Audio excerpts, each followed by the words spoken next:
Sabi mo sa kanila? Ito sasabi ko sa inyo. Ano? Hindi nyo kasi alam kung anong dinarasan namin si Papa Juban. Hindi nyo alam. Hindi nyo kasi alam eh. Kasi kung nakakita kayo mga nagnunood kayo mga video, akala nyo ganun lang yun. Mayroon pa naman. Dami kaming dinarasan. Marami kami dinanas na hirap. Marami kami dinanas na sakripisyo. Tapos bigla-biglang ganon. Bibitawan ako ni Annalyn. Ay, Diyos ko! Saan ba tatakbo yan? Saan ba ako tatakbo? Kung bibitawan ko si Papa Juban.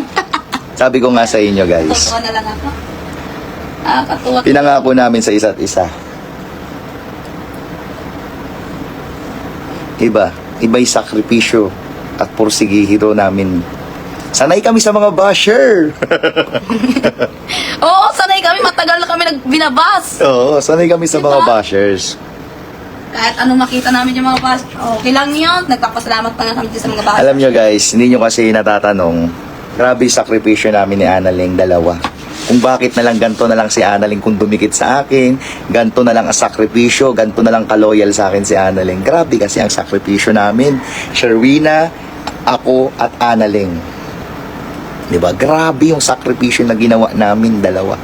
Kung alam nyo lang. No? Nalito nga ako Hindi kasi nila alam, naiyak ako. Hindi kasi nila alam eh. Alam nyo sa totoo lang, putang ina, naiyak ako, gago.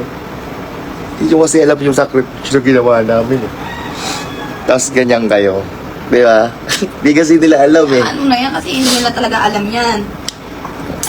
Hindi nyo alam yung sakripisyo na ginawa naming dalawa ni Annalyn. Tatlo pala kami si Shervina. Hindi nyo alam yun guys. Alam nyo lang kasi, mamuna, mangontrol, mambash, ay lang alam nyo. Wala na kayong ibang alam sa buhay namin kung ano nangyayari.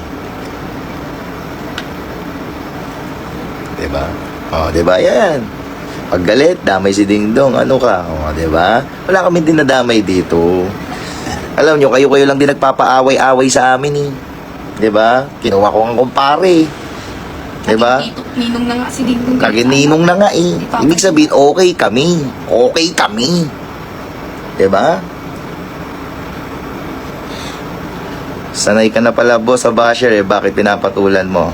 Ganon? Ay, ganun talaga. Halo-halo ang pag-iisip. Hindi iba-ibang pag-iisip. May bago. O minsan hindi na babago. Siyempre, di ba? Siyempre, magagalit na rin yung nagla-live. Magagalit na rin yung si Papa Juban kung nasusobrahan yung mga bashers. Pero ako, nakikita nyo naman ako, di ba? Nagagalit din ako sa bashers kahit nagbabago na ako. Pero sinasabihan ako si Papa Juban, bawal mag-ganon-ganon kasi mahalin mo pa rin yung bashers mo. O, di ba? O, siyempre naman kung magagalit ka, siyempre, magagalit ka talaga. Sobra na rin sila kasi una pa lang nga, binabas ka na nga. Tapos, ngayon naman, ibabas ka ulit. Puro kasi, gusto mo sa kanya manggaling. Pinagpapalit ko pa yung dati kong ex, pinagpapalit ko pa kay Papa Juban eh. Di ba kayo masaya? Di ba? Pinaghiwalay ko na yun kasi dahil nagtatanggal ako doon, baka makasama pa ako sa mga ibang pag-uugali nila, di ba? Tingnan nyo naman Di ba kayo masaya? yung ugali ni Annalyn ngayon, di ba? Papa Juban, tulungan mo lang ako, makawala rito sa rehas na hawak ko. Tinulungan ko.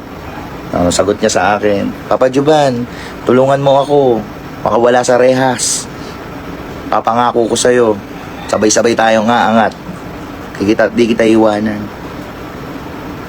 Kaya ganito kami ka-loyal sa isa't isa. Ganyan kami magmahalan, higit pa sa pinakahigit pa. Ganyan ko siya ituring na anak, ganyan niya ako ituring na magulang. Higit pa sa pinakahigit. Ano sasabihin nyo, kinokontrol daw kita? Hindi naman ako kinokontrol si Papa eh. Kinokontrol ko ba yan? Hindi nyo lang kasi kung gaano kalalim ang pinagdaanan namin. Hindi nyo kasi alam yun.